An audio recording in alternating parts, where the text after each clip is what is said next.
अब सभा में कृषि एवं किसान कल्याण मंत्रालय से संबंधित अनुदानों की मांग संख्या 1 और 2 चर्चा तथा मतदान के लिए लिया जाएगा। सभा में उपस्थित जिन मान्य सदस्यों के कृषि एवं किसान कल्याण मंत्रालय से संबंधित अनुदानों की मांगों पर कटौती प्रस्ताव प्रचालित किए गए हैं, यदि वे अपना कटौती प्रस्ताव प्रस्तुत करना चाहते हैं तो 15 मिनट के भीतर सभा पटल पर पर्चियां भेज दें, जिससे उन कटौती प्रस्तावों की संख्या लिखी हो जिनमें वो प्रस्तुत करना चाहते हैं। इस प्रकार प्रस्तुत किए गए कटौती प्रस्ताव की क्रम संख्याओं को दर्शाने वाली सूची कुछ समय पश्चात सूचना पट पर लगा दी जाएगी। यदि सदस्यों को उस सूची में कोई विसंगति मिले तो उसकी सूचना सभा पटल पर मौजूदा अधिकारी को दें। आइटम नंबर 23, मैं माननीय सदस्यों से आग्रह करना चाहता हूं कि ये बहुत महत्वपूर्ण मांग पर चर्चा हो रही है और इसीलिए मैं सभी माननीय सदस्यों, सत्ता पक्ष प्रतिपक्ष से सभी माननीय सदस्यों से आग्रह करना चाहता हूं कि समय कम है। 5 बजे माननीय मंत्री जी का जवाब शुरू होगा, 6 बजे बुलेटिन है, इसलिए सभी माननीय सदस्य संक्षिप्त में अपनी बात कहें। जो एक बात कह दी हो उसको उसी दल के व्यक्ति दूसरे दोहराने की कोशिश न करें और सदन के पटल पर सब बातें आ जाए किसानों के संबंधित, ऐसा प्रयास करेंगे तो उचित रहेगा। श्री धर्मेंद्र यादव।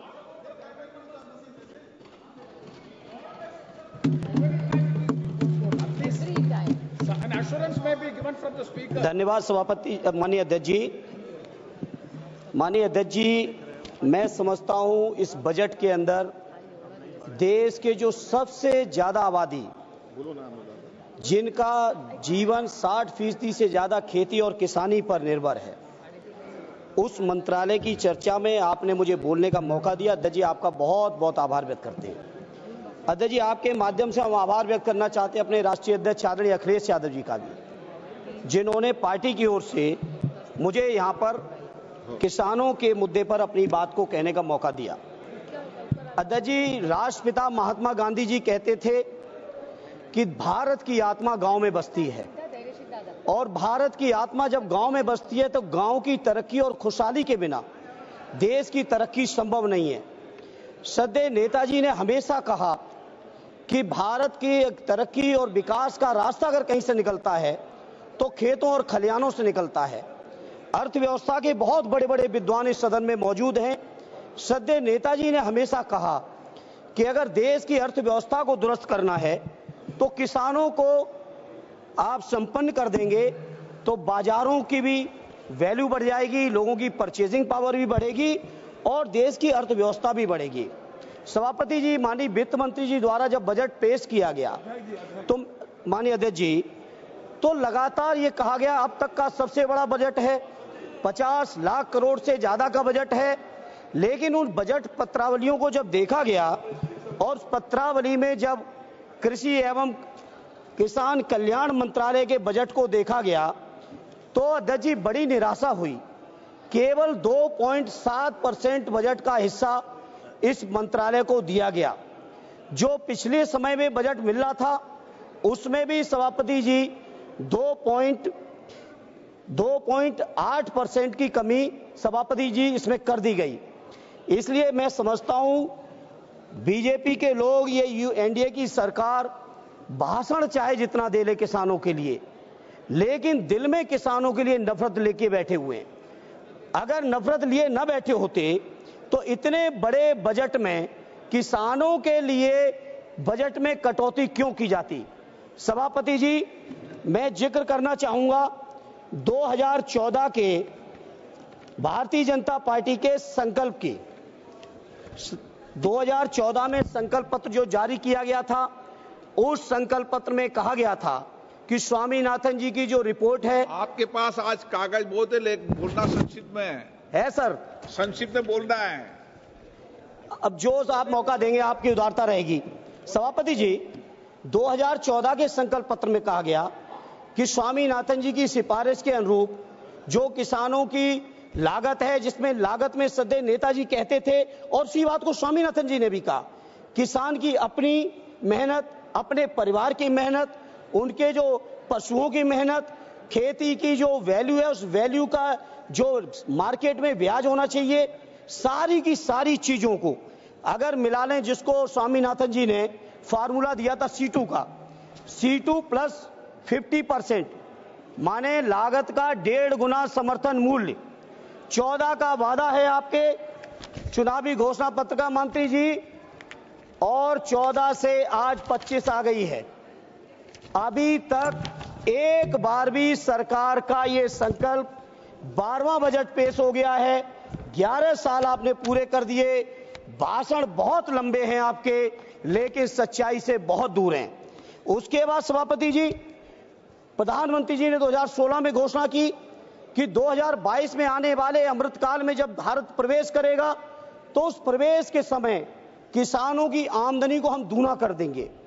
मैं नहीं समझ पा रहा हूं, माननीय कृषि मंत्री जी, आप बहुत अनुभवी हैं, एक बड़े प्रांत के लंबे समय तक मुख्यमंत्री रहे हैं, जहां किसानों की इस्तेमाल की सारी चीजों का मूल्य आपने बढ़ा दिया। आपने खाद का दाम लगातार बढ़ाया, बिजली में आपने कोई सब्सिडी दी नहीं, कीटनाशकों का दाम बढ़ा दिया गया, किसान के इस्तेमाल के डीजल के दाम बढ़ गए, ट्रैक्टर थ्रेसर से लेके जितने भी आपके चीजें इस्तेमाल होती हैं खेती किसानी में, सारी चीजों का दाम बढ़ा दिया। लेकिन किसानों को कहीं समर्थन मूल्य देने की आपने जरूरत नहीं समझी। जहां आपने वादा किया था दोगुनी आमदनी का, जहां आपने वादा किया था C2 प्लस 50% का, आज मैं बड़ी जिम्मेदारी से सभापति जी कहता हूं, देश के किसानों की हालत यह है कि अगर वो कर्ज न लें तो लागत भी ऐसी, लागत के बराबर भी कहीं मार्केट में मूल्य नहीं है। स्वामीनाथन जी ने कहा था कि किसानों की आमदनी बढ़ानी है तो 43,000 मंडियों की देश में जरूरत है, लेकिन उन मंडियों की अभी देश के अंदर केवल स्थिति है 7,000 की। और जब से एनडीए की सरकार आई है 11 साल से, मैं पूछना चाहता हूं मंत्री जी, जवाब दे दीजिएगा, प्राइवेट सेक्टरों ने तो मंडियां बढ़ा ली, साइलोज बना लिए, प्राइवेट खरीदारी का इंतजाम तो है, लेकिन कहीं भी सरकारी मंडियां आपने बढ़ाने का काम किया हो तो उसका डेटा दे देना। उत्तर प्रदेश के अंदर आदरणीय अखिलेश यादव जी ने मुख्यमंत्री रहते हुए विशेषकर बुंदेलखंड से लेकर उत्तर प्रदेश के विभिन्न इलाकों में सैकड़ों मंडियां बढ़ाई थी, उन मंडियों को नहीं बढ़ाया। और तो और कन्नौज के अंदर आलू की, मैनपुरी के अंदर अनाज की एक बहुत बढ़िया मंडी तैयार की थी एक्सप्रेसवे के ऊपर, जिससे किसान अपनी फसलों को सीधे देश के किसी भी कोने में पहुंचा सके। उन मंडियों को भी मंत्री जी आप जानकारी जुटा लीजिएगा, उन मंडियों को भी आपकी सरकार ने नहीं बनाया। और मैं ये बात मैं इसलिए कह रहा हूं क्योंकि जब सत्ता पक्ष की तरफ से कोई खड़ा होता है तो डबल इंजन की बातें करते, डबल इंजन की बातें करते। क्या हुआ आपके उत्तर प्रदेश के अंदर डबल इंजन का? माननीय अखिलेश जी के सारे कामों को रोक दिया गया। जहां सभापति जी ये हालत है किसानों की, अंत में किसान क्या करें? कर्ज ले रहे हैं, साहूकारों के मुंह मांगे ब्याज पे कर्ज लेना पड़ रहा है, सरकार से भी कोई राहत नहीं। क्या मामूली बात है? आपके 10 साल के कार्यकाल में प्रत्येक वर्ष 10,000 से ज्यादा और अब तक 1 लाख से ज्यादा किसानों ने आत्महत्या कर ली है। देश के किसानों ने, बताइए, देश के किसान आत्महत्या कर रहे हैं, देश के तमाम संविदा कर्मी आत्महत्या कर रहे हैं। देश के किसान अगर अपना हक अधिकार मांगने आते हैं, 3 काले कानून बनाए थे। मैं कृषि मंत्री जी आपसे कहूंगा जवाब में बताइएगा, हम पूरे विपक्ष के लोग कह रहे थे कि काले कानून है 3, और काले कानूनों को आप नहीं मान रहे थे। किसानों ने यहां पर महीनों दिल्ली में सर्दी गर्मी बरसात सारे मौसम झेल के आंदोलन किए, 750 किसान शहीद हुए। उन शहीद किसानों को आज तक आपकी सरकार की तरफ से, जहां देश की 5वीं अर्थव्यवस्था है, तीसरी होने वाली है, वहां एक परिवार को मुआवजा आपने नहीं दिया। सर, यह है आपकी सरकार। यह डंका बज रहा होगा किसी बड़े बड़े लोगों के लिए, कुछ चुनिंदा उद्योगपतियों के लिए बज रहा होगा डंका, लेकिन देश के किसानों की जो बर्बादी है वो छुपी नहीं है। सभापति जी, इसलिए सभापति जी मैं आपसे कहना चाहता हूं, जहां देश के अंदर पूंजीपतियों का 16 लाख करोड़ से ज्यादा कर्ज आपने माफ किया है, 16 लाख करोड़ से ज्यादा देश की बैंकों ने पूंजीपतियों का, बड़े बड़े पूंजीपतियों का, जिसमें चुनिंदा होंगे, हम किसी का नाम नहीं कोट करेंगे, पूरा देश जानता है, लेकिन किसानों के कर्ज की माफी की बात आती है तो सरकार एकदम चुप बैठ जाती है। यही आपका किसानों के प्रति प्रेम है। मैं बड़ी जिम्मेदारी से कहता हूं, अपने देश के किसान भाइयों को कहना चाहता हूं, देश की सर्वोच्च सदन से कहना चाहता हूं, आपको सोचना पड़ेगा, चिंतन करना पड़ेगा, कैसी सरकार आपने चुन ली। कितना प्रधानमंत्री जी के नाम पे झूठी बातों को आप विश्वास कराओगे लोगों को? कह रहे कितना दिया है, उससे एक मिनट शब्द, जितना दिया है सुन लो, उससे ज्यादा आपने जो यूरिया की बोरी 50 से 40 कर दी, उसमें काट लिया है। उससे ज्यादा आपने जीएसटी में वसूल लिया। आप बताओ, ट्रैक्टर पे कितना जीएसटी है, यूरिया पे कितनी जीएसटी है, कीटनाशकों पे कितनी जीएसटी है? जीएसटी के माध्यम से आपने वसूल लिया है। एक हाथ से 1 रुपया देते हो, दूसरे हाथ से 10 रुपए खींच लेते हो किसानों से। किसान सुन रहे हैं देश के, इसलिए मैं सभापति जी कहना चाहता हूं, आज किसान मजबूर है। मैं एहसास है, मेरे पिताजी आज भी खेती किसानी में रहते हैं, आज भी गौशाले में रहते हैं। मुझे एहसास है किसानों के दर्द का। सभापति जी, किसानों को यह हालत थी पहले, जब कभी भी अगर किसी किसान परिवार से ये कह दो कि गांव छोड़ दो, जमीन छोड़ दो, शहर में चल के बस लो, नौकरी कर लो, तो वो नहीं तैयार होते थे। और आज सभापति जी, किसान इतना मजबूर हो गया है कि खेती छोड़ के शहरों में रिक्शा चलाने को तैयार है, शहरों में आपके मजदूरी करने को तैयार है, कोई भी काम करने को तैयार है। अब किसानों ने समझ लिया है कि उनका और उनके बच्चों का भविष्य अब खेती में नहीं रहा। और यही कारण है, बहुत से सर्वे आए देश में, जब पूछा गया किसानों से कि आप खेती करना चाहते हो कि नहीं करना चाहते हो, मेजॉरिटी के किसानों ने कह दिया कि हम खेती नहीं करना चाहते। यह हालत है। देश के 50% से ज्यादा किसान आज भी हैं सभापति जी, जो कर्जों से डूबे पड़े हुए हैं। इसलिए मैं आज इस मौके पर कहना चाहता हूं, ये सरकार हो, चाहे इनके प्रांतों की सरकार हो, और प्रांतों में भी विशेषकर उत्तर प्रदेश की सरकार के बारे में कहूंगा, किसानों को रोजगार दिया नहीं। हां, एक रोजगार माननीय मंत्री जी आपकी सरकार ने किसानों में दे दिया, और किसान परिवार के सभी लोगों को दे दिया, चाहे 2 डिग्री टेम्परेचर हो, 3 डिग्री टेम्परेचर हो, कोहरा हो, तुषार हो, बारिश हो, मूसलाधार बरसात चल रही हो, या गर्मी की तपन हो 50 डिग्री से ऊपर की, हर परिस्थिति में किसान परिवार की महिलाओं को, किसान परिवार के बच्चों को, किसानों को स्वयं अपने खेतों की रखवाली करनी पड़ रही है पूरे उत्तर प्रदेश के अंदर छुट्टा जानवरों से। यह हालत कर दिया आपने किसानों की। कहीं ना कहीं मैं समझता हूं किसानों की दुर्दशा आप सब लोग सुनियोजित तरीके से कर रहे हो, क्योंकि ये किसान जो समाज है बहुत स्वाभिमानी समाज है, बहुत जज्बाती समाज है। ये सरकार की गलत नीतियों का जम के विद्रोह और विरोध भी करता है। इसलिए सरकार चाहती है किसान कर्ज में उलझे रहे, किसान अपनी समस्याओं में डूबे रहे, किसानों में कहीं संपन्नता ना जाए। किसानों में संपन्नता आएगी तो उनके परिवारों के लोग नौकरी से लेकर सम्मान स्वाभिमान का जीवन जिएंगे। ये सरकार पूरी तरह से चाहती है कि कैसे भी किसान बर्बाद हो। अभी सभापति जी पूरे देश ने देखा, अमेरिका से जंजीर में बंध के नौजवान आ रहे। ये कहां के नौजवान थे? और ये तो संपन्न प्रांत जिनको हम मानते हैं देश में, पंजाब के नौजवान, गुजरात के नौजवान, हरियाणा के नौजवान, ये सारे नौजवान किसान परिवारों के थे, जो खेती कर्ज अपने परिवार के बुजुर्गों की परेशानी से आज जाके जमीन बेच के, जमीनें गिरवी रख के विदेशों में गए, और विदेशों में, अरे बाबा चुप रहो बाबा। अरे इनको शांत रहने दो, जानते हैं किसान ये क्या करेंगे। ये हर एक में केवल बोलना जानते, बाकी कुछ नहीं। इसलिए अध्यक्ष जी, सभापति जी, किसान परिवार के नौजवानों की हालत ये कर दी आपने 2019 का 5 साल प्रचंड बहुमत की सरकार, सत्ता पक्ष की तरफ से, जयप्रकाश भाई आपका नंबर आएगा भी, सत्ता पक्ष की तरफ से जो खड़ा हुआ प्रचंड बहुमत की सरकार, डबल इंजन की सरकार, 5 साल डबल इंजन की सरकार चलाने के बाद आपका 19 का जो संकल्प पत्र है, उस संकल्प पत्र में आपने कहा कि कृषि ग्रामीण क्षेत्र में 25 लाख करोड़ का निवेश करेंगे। ये 19 का आपका है। 14 से 19 सरकार चलाई, 19 से 24 भी आप ही ने चलाई, और 19 का आपका ये वादा है कि 25 लाख करोड़ किसानों की हम कृषि उत्पादन को बढ़ाने के लिए 25 लाख करोड़ का निवेश करने के लिए प्रतिबद्ध हैं। तो बता दें माननीय कृषि मंत्री जी अपने जवाब में, आखिर ये प्रतिबद्धता आपके कहां चली गई? उसी के साथ ये भी बता दें माननीय मंत्री जी कि आखिर आपने 2022 जो कि आजादी के अमृतकाल का प्रवेश साल था, उसमें आपने वादा किया था आमदनी दूनी का। आज हम 25 में बैठे हैं, अमृतकाल के भी 3 साल गुजर गए हैं।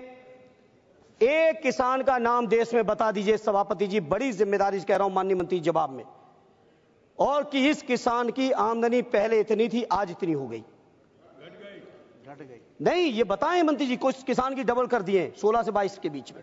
हम तो 25 में ये सवाल कर रहे हैं, और इसलिए हुई है क्योंकि किसानों की सारी जरूरत की चीजें महंगी, उन पे टैक्स बढ़ेगा, और किसानों के जब फसल जाएगी तो मंडियां चलेंगी नहीं, है ही कम, जो है वो चलेंगी नहीं, चलेंगी उनमें बहुत सारे दलाल लोग बैठे हैं। किसान अगर सीधे मंडी में देना चाहेंगे तो नहीं देंगे, दलालों के रास्ते से अगर किसानों की उपज जाएगी तो वो चली जाएगी। एमएसपी की घोषणा आपने की है, हम इनकार नहीं करते, लेकिन आप मंत्री जी आप पे डेटा होगा, आखिर उस एमएसपी का लाभ कितने लोग ले रहे हैं? क्या उस एमएसपी के आकलन के समय आपने कहीं भी किसानों की लागत का आकलन किया था? जो स्वामीनाथन जी ने रास्ता दिखाया था, उस रास्ते पे कभी आप चले थे क्या? ये मैं आपके माध्यम से जानकारी लेना चाहता हूं सभापति जी। सभापति जी, किसानों के बारे में मैं जितनी बात कह दें, आप सोचिए, आलू का किसान कर्ज में डूबा है, लेकिन चिप्स के उद्योगपति जितने में खरीदे उसका सैकड़ों गुना मुनाफा कमा रहे हैं। बताओ ये सच्चाई नहीं है? बताइए, मेरा तो कन्नौज, फरुखाबाद, मैनपुरी, फिरोजाबाद, अब तो बदायूं में भी बहुत आलू होने लगा है। आलू के किसान परेशान हैं और चिप्स वाले पैसे कमा रहे हैं। धान के किसान परेशान हैं, लेकिन उनसे बनने वाले जो प्रोडक्ट हैं वो पैसे कमा रहे हैं। गेहूं का किसान परेशान है, मक्का का किसान परेशान है, लेकिन पॉपकॉर्न जब बेचने वाले लोग कहां तक पहुंचे जा रहे हैं? नमकीन बनाने वाली कंपनियां कहां तक चली जा रही हैं? तो आखिर ये आपका जो है किसानों के लिए जो नीतियां हैं, जो कार्यक्रम, आखिर किनके लिए है? किसानों को तो केवल एक बहाना, झुंझुना दिखाया जा रहा है। इसलिए आज सभापति जी बहुत महत्वपूर्ण चर्चा, और इस चर्चा के माध्यम से मैं देश के किसानों से कहना चाहता हूं कि ये भारतीय जनता पार्टी के लोग हर हालत में किसानों की उपज, किसानों की जमीनों पर इनकी नियत है, जमीनों पर नियत है। सभापति जी, सरकारी बैंकें प्राइवेट की जा रही हैं, उन प्राइवेट बैंकों से किसानों को कर्ज, और उसका भविष्य ये होने जा रहा है कि किसानों की जमीनें भी कुछ चुनिंदा बैंकों और उद्योगपतियों के हाथों में होंगी, इससे ज्यादा कुछ नहीं होगा। इसे सभापति जी, में जो किसानों के तमाम आंदोलन चले हैं, विशेषकर हरियाणा, पंजाब, दिल्ली, पश्चिमी उत्तर प्रदेश के किसान भाइयों के, उन आंदोलनकारियों का अपनी पार्टी आदरणीय और समाजवादी पार्टी और माननीय अखिलेश यादव जी की तरफ से, अजय जी अभी तो शुरू किए हैं, ये तो शुरुआत है। सभापति जी, मैं माननीय अखिलेश यादव जी की ओर से, अपनी पार्टी की ओर से न केवल समर्थन करता हूं, न केवल उनकी मांग का साथ देता हूं, बल्कि मैं बड़ी जिम्मेदारी से कहना चाहता हूं, एमएसपी को जो गारंटी की बात स्वामीनाथन जी ने कही थी, जिसकी मांग को लेकर लगातार किसान आंदोलन रहते हैं अलग अलग तरीके से, उन एमएसपी को आप लागू करिए और स्वामीनाथन जी के हिसाब से लागू करिए, क्योंकि हम जानते हैं उसमें भी खेला कर देंगे, उसमें भी किसानों को गुमराह कर देंगे। क्योंकि आप देखिए, किसानों का बजट आपने डाउन कर दिया, जहां देश का बजट बढ़ रहा है, किसानों का बजट क्यों कम कर दिया मंत्री जी? अब मंत्री जी किसानों की को नहीं चाहते हैं कि मंत्री जी को नहीं चाहते हैं सरकार में बैठे लोग, ये तो यही लोग जाने, लेकिन किसानों की कर्ज माफी हो। जी, ये स्वामीनाथन आयोग का रिपोर्ट कब आया, कब बनाया, किसने बनाया? जी, स्वामीनाथन आयोग जो बना, हाँ, कब बनाया और कितना साल हो गया, थोड़ा वो भी बता दीजिए।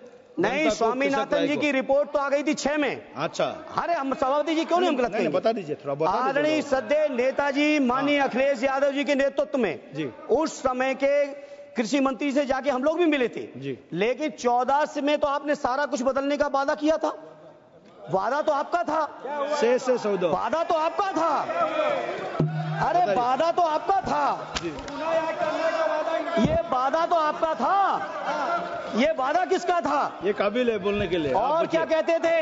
ये काबिल है। हम कभी सभापति जी, सदैव नेताजी ने, माननीय अखिलेश जी ने जो संस्कार दिए, हम कभी किसी व्यक्ति का नाम लेके कभी टिप्पणी नहीं की जीवन में, और न करेंगे।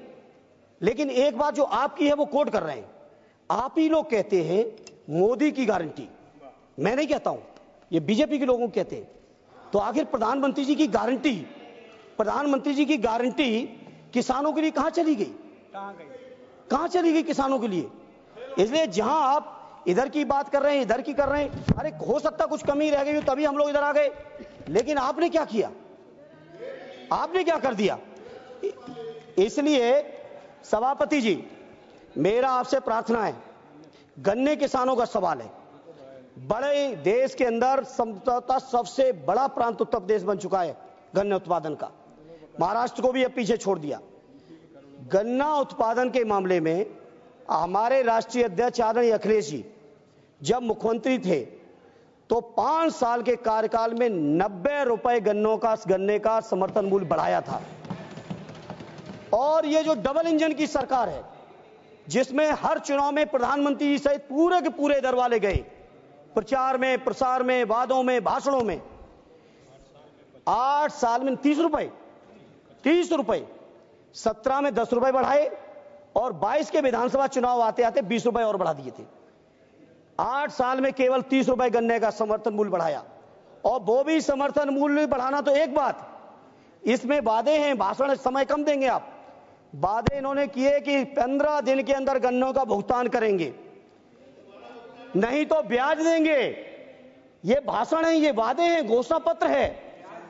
ब्याज तो छोड़िए, किसानों का मूल सालों साल नहीं मिल रहा है, सालों नहीं मिल रहा है।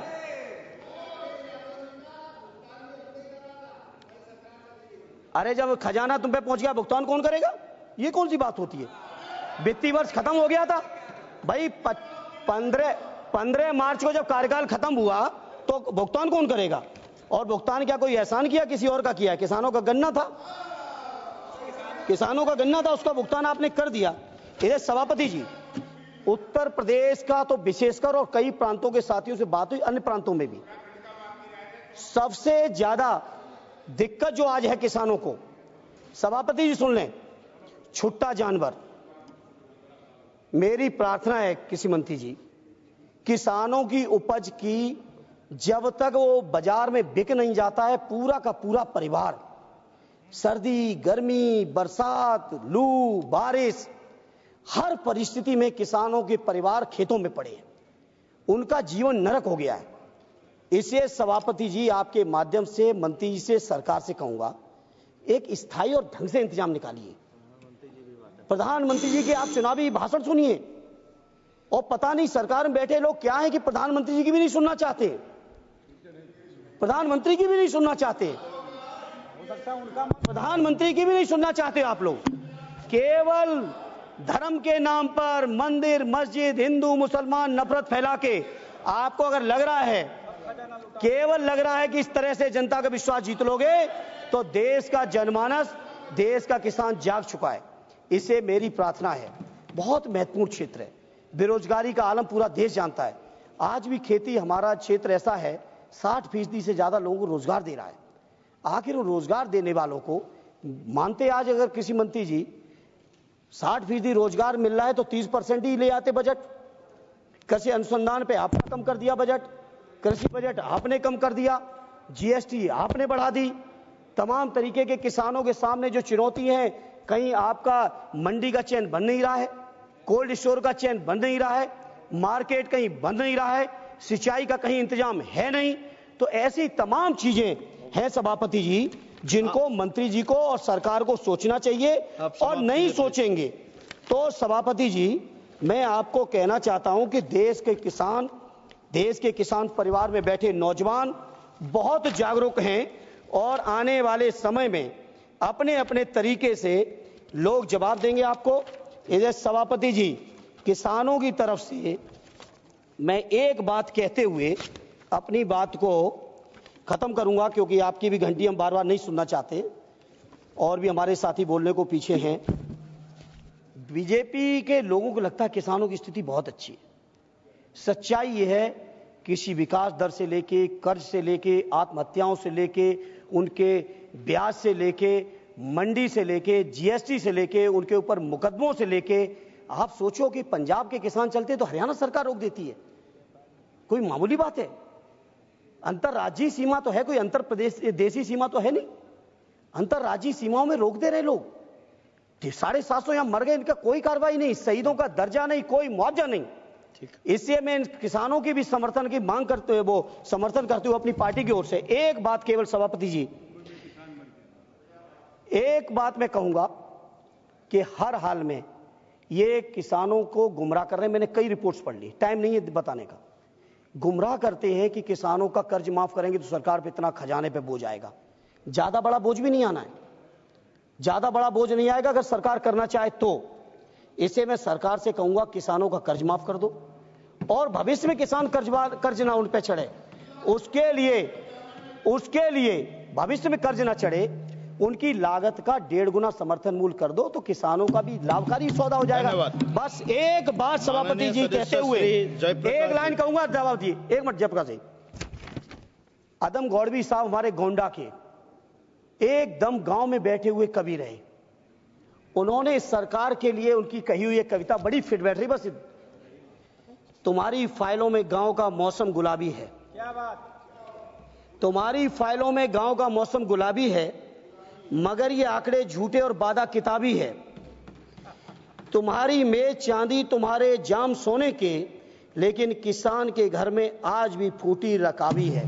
ठीक है जयप्रकाश जी, ये है किसानों की हालत माननीय मंत्री जी। इसलिए धन्यवाद सभापति महोदय। नहीं आप शुरू कीजिए। धन्यवाद सभापति महोदय।